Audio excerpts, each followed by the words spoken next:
evening.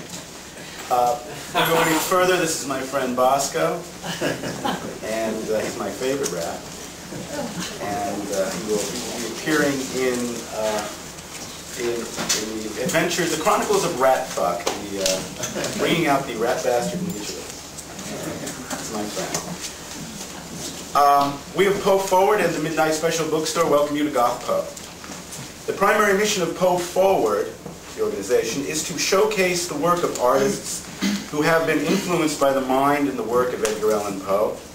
We believe that Edgar Poe, through his editorial criticism as well as his multi-genre fiction and poetry, created the foundations of all American literature.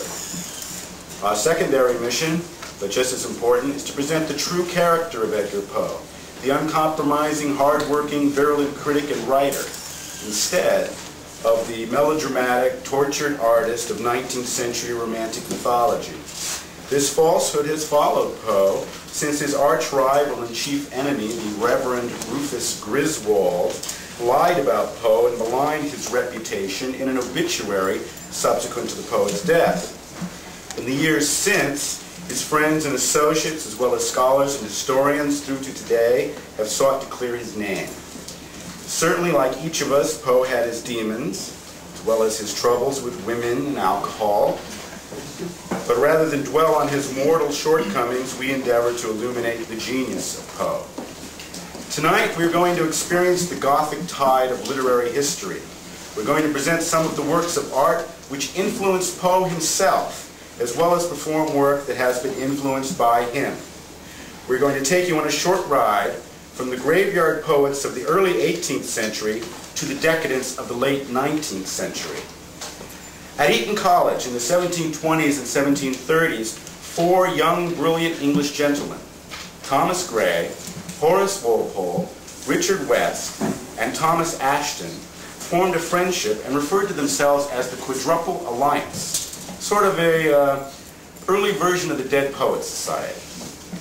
Out of their fellowship was born the Graveyard Poets, a melancholy school of poetry whose principal poetic objects included graves, churchyards, ruins, ghosts, the night, and death. Quoting from Fred Botting's work of non-fiction, The Gothic, quote, "They marked the limits necessary to the constitution of an enlightened world and delineated the limitations of neoclassical perceptions. Darkness, metaphorically, threatened the light of reason with what it did not know. Gloom cast perceptions of formal order and unified design into obscurity. Its uncertainty generated both a sense of mystery and passions and emotions alien to reason. Night gave free rein to imagination's unnatural and marvelous creatures, while ruins testified to a temporality that exceeded rational understanding and human finitude. These were the thoughts conjured up by the Graveyard Poets," end quote. The Graveyard Poets laid the groundwork for what would eventually become the Gothic movement. In fact, Horace Walpole wrote what is considered the first Gothic novel, The Castle of Otranto, in 1764. Then, at that time, the word Gothic originally implied medieval, but by the later 18th century, its meaning altered until its emphasis laid on the macabre. From the Graveyard Poets, we travel through the Romantic era. We'll touch on the symbolists and we'll conclude with the decadence. I'll begin with a short letter a very young Edgar Allan Poe wrote to the poet John Neal in 1829. "I am young, not yet 20, am a poet, if deep worship of all beauty can make me one, and wish to be so in the common meaning of the word. I would give the world to embody one half the ideas afloat in my imagination. By the way, do you remember, or did you ever read the exclamation of Shelley about Shakespeare? What number of ideas must have been afloat before such an author could arise? I appeal to you as a man that loves the same beauty which I adore, the beauty of the natural blue sky and the sunshiny earth. There can be no tie more strong than that of brother for brother. It is not so much that they love one another as that they both love the same parent.